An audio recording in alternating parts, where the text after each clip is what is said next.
May pagkakataon na nga sana mga idol ang Denver Nuggets na makuha ang 2-0 na kalamangan sa Game 2 laban sa Clippers. Pero bago pa magsimula ang pangalawang laro, may lumabas ng balita na nagkaroon ng alitan o drama sa pagitan ni Nikola Jokic at Michael Porter Jr. Mismong si Jokic nang nagsabi sa post-game interview na pikon siya kay MPJ sa Game 1 since hindi nga ito nakikipag-usap sa kanilang team na siyang rason bakit wala nga itong impact. Sinabi rin naman ito na kung hindi nga daw makikipag-engage si Porter Jr., dapat nga daw hindi na siya naglalaro pa ng professional basketball. Pero naintindihan rin naman niya kahit papano ang kakampi dahil alam nga po nila na pinaghahandaan ito ng ibang mga team, sadyang kailangan lamang talaga nitong magsakripisyo para sa ikapapanalo. Ngunit kahit anong advice ni Nikola Jokic at sa buong team, hindi pa rin ito umubra matapos silang matalo sa Game 2, 105-102, kung saan nasayang dito ang triple-double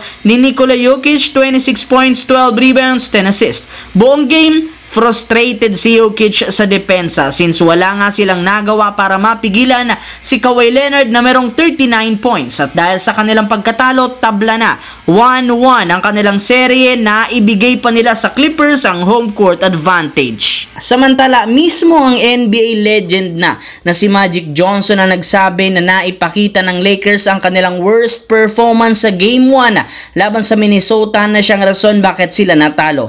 Wala man lang nga pong ginawang ni isa man in-game adjustment si Coach JJ Redick since buong game dinomina sila ng todo ng Timberwolves sa ilalim ng basket at sa perimeter. Maging ang kanilang kalabang player na si Jaden McDaniels, marami ang nagawang pagkakamali sa kanila ang Lakers kagaya ng kawalan ng rim protector. Ayon dito, hindi kagaya ng mga nagdaang serye last year, mas confident siya laban sa Lakers since sa tuwing tinatanggal nito si Jackson Hayes, mas nakakabuelo nga siyang gumalaw sa ilalim since siya ang pinakamatangkad na player dito. Alam nga po na walang ibang player ang Lakers na kayang sumabay sa kanya sa ilalim ng basket. Kaya ito ang mismong rason bakit di siya nagdadalawang isip na atakihin ang ilalim ng basket. At dahil sa naging pahayag ni McDaniels, mukhang kailangan talaga ng Lakers na baguhin ang game plan para kay Jackson Hayes. Sa kabilang banda, kahit ano man nga pong gawing depensa ng Houston Rockets sa Golden State, especially kay Stephen Curry,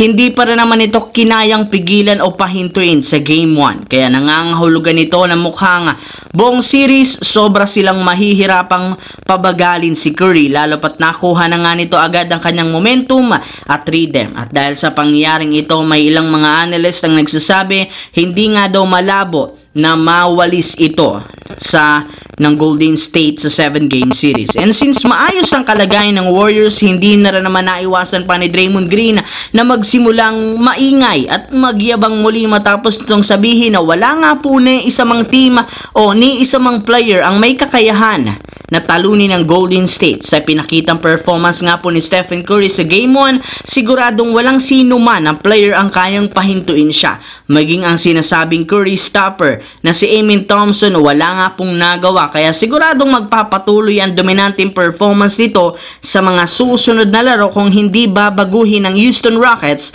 ang kanilang defensive scheme.